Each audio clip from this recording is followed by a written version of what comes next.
Senator Weinberg, why do you rise?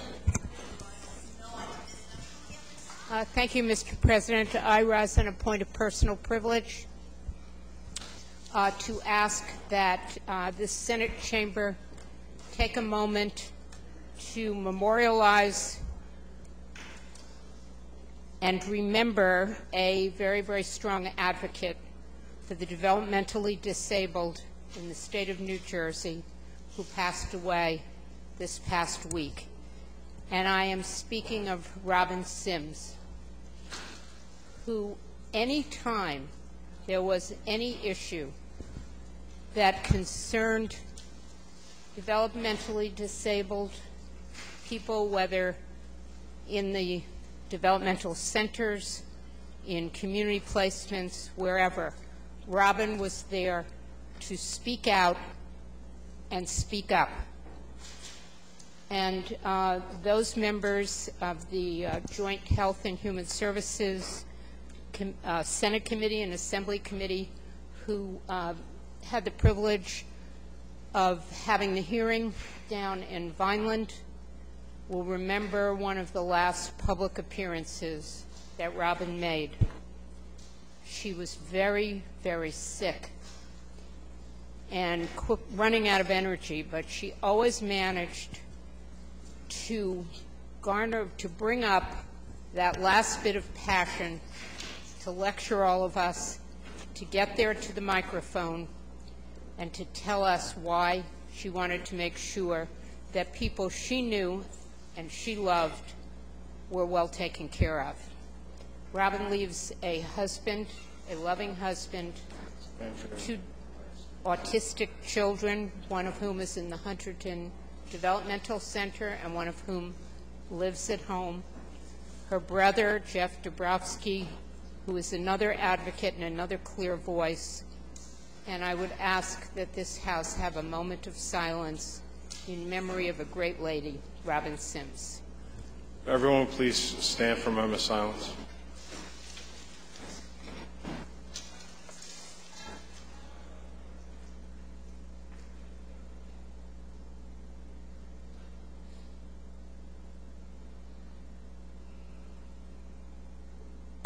Thank you. Senator Van Drew, then Senator Rice. Thank you, Senate President. I just wanted to join with Senator Weinberg. I had the opportunity, as we've been going through this extremely difficult time in my district in Vineland with the developmental center and with other issues, you wouldn't almost have known that Robin was sick. She worked so hard, she advocated so hard, she pushed so hard and stood up so much for those who couldn't stand up for themselves, particularly some of those that were aged and were in the developmental centers and didn't have the opportunity to have anyone advocate for them because their family was gone. She was there for them. She was a clear and articulate force and a clear and articulate voice for those who did not have one. She was a good woman. She was a strong woman.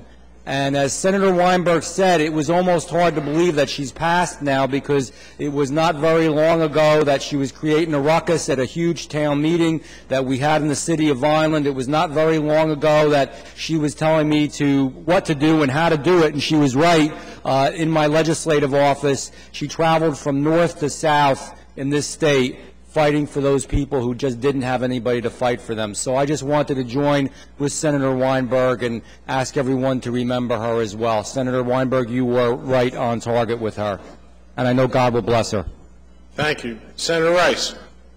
Thank you, Mr. President. I rise also to offer my condolences to the family. Robin Sims was my constituent. She's been supportive of me ever since I represented the township of Bloomfield. She came to me to address those who are disabled, the issues that the state was trying to address through the various committees and structures that they were actually handling wrongly. And I can recall making a recommendation to put her on the disabled group, the committee that she wanted to be on, and believe it or not, those who were actually appointed did not want her there because they was rubber stamping everybody else's stuff. They did not want to see the other side of it. And I can recall the years that she sent a lot of documentations to me and Senator Weinberg and everybody else in North Jersey. She traveled just to try to get it right. And I just thank God that I had an opportunity, thanks to the committee chair of Health Committee, for inviting me to Vineland to be on a committee, because it was there where I looked Robin in the eyes and had an opportunity to speak to her, and I recall she throwing me a kiss, and she said to me that, you know, I've got to be here fighting for the people here in this developmental center and those who are not here. She said, when I started this journey and this fight many, many years ago, I never thought that my condition would be what it is today. Little did I know that only a few weeks later that she would demise. And so I just want the family to know that we appreciate them for sharing her with us, and God bless her and the family always. And we're going to continue to fight for the cause that she stood up for, and that's justice for all people, particularly those with disabilities. Thank you, Senator Ray. Senator Carrillos.